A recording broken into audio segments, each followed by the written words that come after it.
everyone, so I'm here today to talk to you about all of the books that I read in March, and unfortunately I must confess there were not that many. I have been so busy with uni work and writing for my final year project and trying to maintain some level of sanity and a social life, and I really struggled with reading in March. That's not great. The first book that I read at the start of March I will be talking about in my favourites a little bit more because there was a reason that I read it, but that was Julia Forster's What a Way to Go. This is the second time I've read this book and I absolutely loved it the second time round. I mean, I loved it the first time round, but I loved it the second time round as well. It's set in the 80s and is about a 12-year-old girl named Harper whose parents are divorced. It's about navigating those circumstances, those bonds, those relationships, getting a sense of who she is in relation to other people, but also gaining a sense of who she is as an individual. It's touching and funny, and I think it's absolutely fantastic. If you are a fan of books that have to do with family, then I would highly recommend this one. If you're interested in the 80s, I would recommend this one.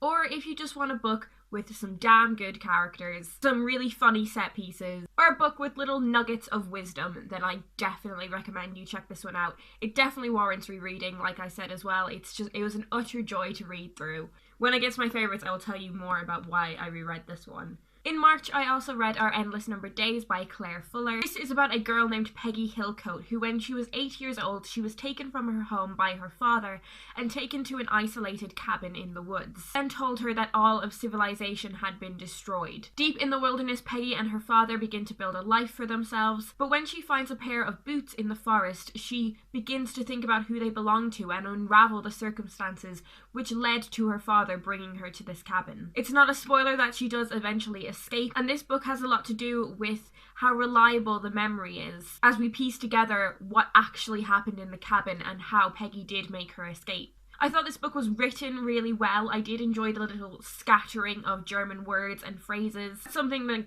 that's really specific to me to do with books. I really enjoy books that have little scattered bits of German because I feel really smug when I can understand them. I thought there was a lot of tension in the right places. My one reservation with this book is the reveal of what has actually gone on. I'm not quite sure how I feel about the ending. I'm not going to spoil it, but I'm not sure we kind of needed that twist. I thought the way we were presented things at face value was strong enough and well constructed on its own. I don't think we needed that revelation. If you have any thoughts on this one, do leave them down below because I'd be really interested in hearing what other people think. In March, I also read 2 books for my American literature module, starting with the complete short stories of Zora Neale Hurston. Zora Neale Hurston was a really influential and important writer in the Harlem Renaissance, but she sort of fell out of popularity and favour after her death until Alice Walker, the author of The Colour Purple, decided something needed to be done about that. These stories have a lot to do with gender and race in the American Deep South.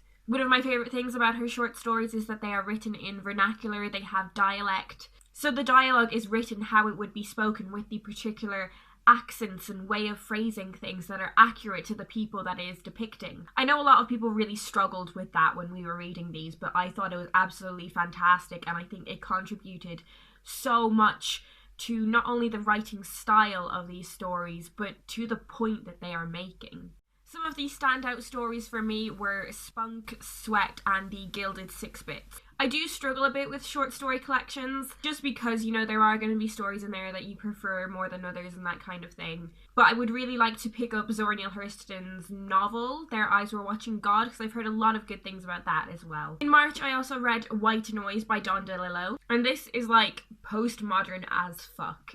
So this is set in the American Midwest, and it follows a year in the life of a man named Jack, who is a professor of Hitler studies. Both Jack and his 4th wife are incredibly fearful of death. This explores a number of themes that were permeating that period of American history. Media saturation and rampant consumerism. There are so many scenes of this book that are set in supermarkets. Human-made disaster and human violence. The nature of the celebrity. There's a lot to do with emerging technology in this as well.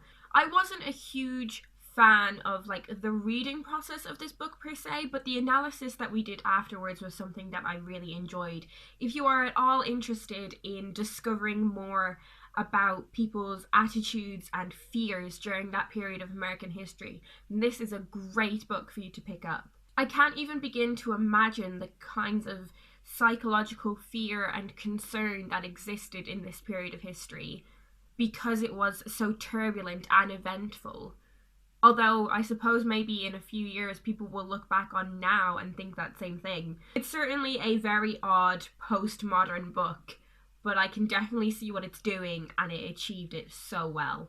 And the final book that I read in March was David Levy's Love and Sex with Robots. I hauled this one very recently, and as you can see, it's just been a very well-used book. I picked this one up because I was writing a sci-fi story which was about sex robots and the rise of them and how they will affect the sex industry and our attitudes towards love and sex. And this book was so important to my research for that. And while I didn't agree with everything in it and not all of the predictions or hypotheses, it was still a really valuable source for me. This is so well researched. It takes you through our relationships with computers, our relationships with our pets, why we form these sort of bonds with things that can't fully interact with us. It looks at what we need to have a meaningful relationship and examines why or why not we could have these with robots. And it looks at the current ways in which robots are produced and